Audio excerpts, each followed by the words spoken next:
আসসালামু আলাইকুম সবাইকে। আজকে 6 ডিসেম্বর, এখন সময় ভোর 6টা। আর এত সকাল সকাল একটা ভিডিও শুট করতেছি, এর মেইন রিজন হচ্ছে আগামীকাল 7 ডিসেম্বর আমাদের ম্যারেজ অ্যানিভার্সারি।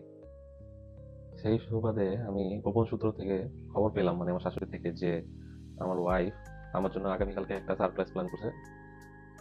বাট এবার আমি ভাবলাম যে তার সারপ্রাইজ দেওয়ার আগেই আমি তাকে আজকে রাত্রে একটা সারপ্রাইজ দিব। আর এই সারপ্রাইজ প্ল্যান করছি আমি আমার ছোট শালিকার সাথে। তো সবাই শেষ পর্যন্ত ভিডিওটা উপভোগ করবেন। আশা করি আপনারা এই ব্লগটা খুব এনজয় করবেন। ইনডোরে শ্যুট করার পরই বের হয়ে যায় শাহবাগের উদ্দেশ্যে ফুল কেনার জন্য। সাথে অ্যানিভার্সারি উপলক্ষে যেসব ডেকোরেশন আইটেম প্রয়োজন গতকালই কিনে রাখছিলাম, সাথে নিয়ে নেই। যাওয়ার পথে শীতের সকালটা খুব এনজয় করতেছিলাম। আমার ওয়াইফ ছিল তার বাবার বাসায়, তাই আমি আমার ছোট শালীকে বলে রাখি যে আমি সকালে এসে তোমাকে কল দিলে তুমি মেন দরজা খুলবে, আর এই ফুল টুল এবং অন্যান্য সরঞ্জামাদি তোমার রুমে হাইড করে রাখবে। যেহেতু 7 তারিখ, ডেটটা ছিল শনিবার, প্ল্যান অনুযায়ী তাই আমি আমার ওয়াইফকে বলছিলাম যে আমি শনিবার তো বের হতে পারবো না, অফিস আছে, আমরা ফ্রাইডে বের হব, কোনো একটা রেস্টুরেন্টে যাব, ভালো টাইম স্পেন্ড করব। তারপর সে রাজি হয়ে যায় এবং আমরা বাসা থেকে খানিকটা বেশ দূরে ব্ল্যাক ক্রাফট রেস্টুরেন্ট চুজ করি, যাতে সময় বেশি লাগে এবং আমার শালিকা সারপ্রাইজ থিমটা রিল্যাক্সে ডেকোরেট করতে পারে। সন্ধ্যা 7:30টার দিকে আমরা রেস্টুরেন্টে পৌঁছাই এবং সেখানে খুব ভালো সময় স্পেন্ড করি। এই রেস্টুরেন্টটা অনেক সুন্দর অ্যান্ড ওয়েল ডেকোরেটেড। সাথে মোমেন্টসগুলো মেমোরেবল করার জন্য ফটোশুট ও রিলস ভিডিও মেক করি। ব্ল্যাক ক্রাফটে যখন যাই তখন আমাদের বেবিকে রেখে যাই এবং রাত 11টার দিকে বাসা নিচে আসি, এসে বেবিকে নিয়ে আবার আরেকটা রেস্টুরেন্টে যাই বাসার কাছে। গাইজ, আপনারা দেখতে পাচ্ছেন সে খুব খুশি এবং অনেক এনজয় করছে। ব্ল্যাক ক্রাফটটা অনেক দূর ছিল বলে বেবিকে সাথে নিইনি। সেই সময়ও কিছু পিক তুলি ও ভিডিও শ্যুট করি। মোট কথা আমাদের রাত 11:50-এর ভিতরে বাসায় থাকবো এবং আমার ওয়াইফকে সারপ্রাইজ দিব। এখানে আমি আর আমার বেবি অনেক এনজয় করতেছিলাম। আমরা দুইজন হাইড অ্যান্ড সিক খেলি।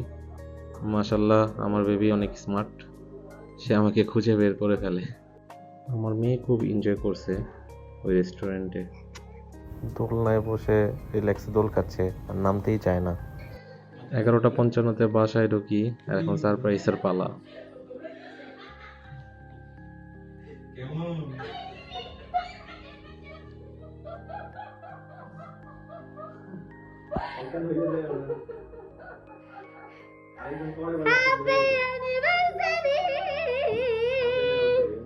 ক্যামেরাম্যান অ্যান্ড ডেকোরেটরের উইশটা আপনারা শুনতে পেলেন। আমার শালিকা খুব সুন্দরভাবে রুমটা ডেকোরেট করে, আর 4 বছরে আমাদের একসঙ্গে পথ চলা কমপ্লিট হয়। ডেকোরেশনের আইডিয়াটা আমার ছিল, বাট বাস্তবায়ন আমার ছোট শালিকা করে। তার এই কষ্টের জন্য পরবর্তীতে আমি আর আমার ওয়াইফ তাকে বিগ বিগ থ্যাঙ্কস জানাই। সে নিজে একা মানুষ হয়ে এত সুন্দর ডেকোরেট করবে আমি চিন্তা করতে পারিনি। এখানে অ্যানিভার্সারি উপলক্ষে আমার ওয়াইফকে করা গিফটগুলা ও ডেকোরেশনটা হাইলাইট করছি। সারপ্রাইজ সম্পর্কে জানতে চাইলে আমার ওয়াইফের মতামত ছিল এমন। কেমন লাগলো?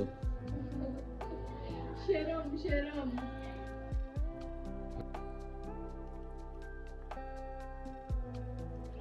এরপর আমরা সবাই মিলে কিছু সুন্দর মুহূর্ত কাটাই এবং ক্যামেরা বন্দি করি। ক্যান্ডেলে ফু দিয়ে ও কেক কাটানোর মধ্য দিয়ে আজকে রাত্রের কার্যক্রম শেষ করলাম। আগামীকালকে দেখি আমার জন্য কি সারপ্রাইজ ওয়েট করছে। আমার ওয়াইফের সারপ্রাইজটা ওপেন সিক্রেটের মতো। জানি সারপ্রাইজ একটা দিবে, বাট কি সারপ্রাইজ দিবে ইনশাল্লাহ আপনাদের সাথে শেয়ার করব। সো সবাই সাথে থাকুন আর এনজয় করুন ব্লগটা।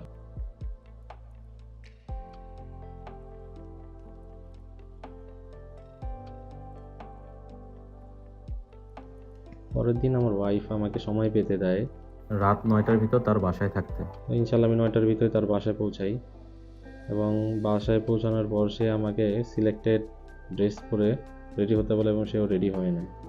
চলে আসে সেই স্পেশাল মুহূর্তের পালা, যেটার জন্য আমি অধীর আগ্রহে অপেক্ষা করছিলাম।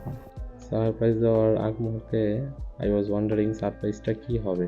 সারপ্রাইজ দেওয়ার জন্য আমার ওয়াইফ আমাকে বেডরুমের বারান্দার কাছে নিয়ে যায়। হ্যাঁ, আমি অবাক হয়ে দেখতে পাই সে আমার জন্য একটা ক্যান্ডেলের ডিনার অনেক সুন্দর করে আয়োজন করছে। It was very beautiful and so romantic. এমনি কেরানীগঞ্জ এবং পুরান ঢাকার ভোজনপটু মানুষ খাবারের আয়োজন পেলে তো খুশির পরিমাণ আরেকটু বেশি বেড়ে যায়। ডিনার করবার পূর্ব মুহূর্তে আমরা আমাদের বিশেষ মুহূর্তগুলো ক্যামেরাবন্দি করি। দেন সে আমার থেকে আমার অনুভূতি জানতে চায়। কেমন লাগতেছে আপনার ফিলিংসটা বলেন। ওয়াইফের থেকে এমন সারপ্রাইজ পেলে তো যে কোনো ব্যক্তিরই খুশি হওয়ার কথা। লিটারেলি আমিও খুব খুশি হয়েছি।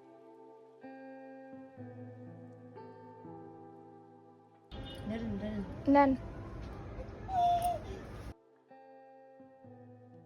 ক্যান্ডেল লাইট ডিনারের জন্য আয়োজিত সকল খাবার সমূহের মধ্যে 70% খাবারই আমার ওয়াইফ নিজ হাতে রান্না করেছে, যা ছিল দেখতে খুব সুন্দর, আকর্ষণীয় এবং খুব সুস্বাদু। ডিনার চলাকালীন সময়ে এত কষ্ট করে এই ডিনার আয়োজনের জন্য আমি আমার ওয়াইফকে মন থেকে কৃতজ্ঞতা জানাই। এরপর কিছু রিলস শ্যুট করি। আশা করি ব্লগটি আপনারা সবাই এনজয় করেছেন এবং আপনাদের কাছে বেশ ভালো লেগেছে। কমেন্ট সেকশনে ইউটিউব ও ইনস্টাগ্রাম লিংক দেওয়া থাকবে। আশা করি সবাই ফলো, লাইক, কমেন্ট করে পাশে থাকবেন। সবার জন্য শুভকামনা রইল। আল্লাহ হাফেজ।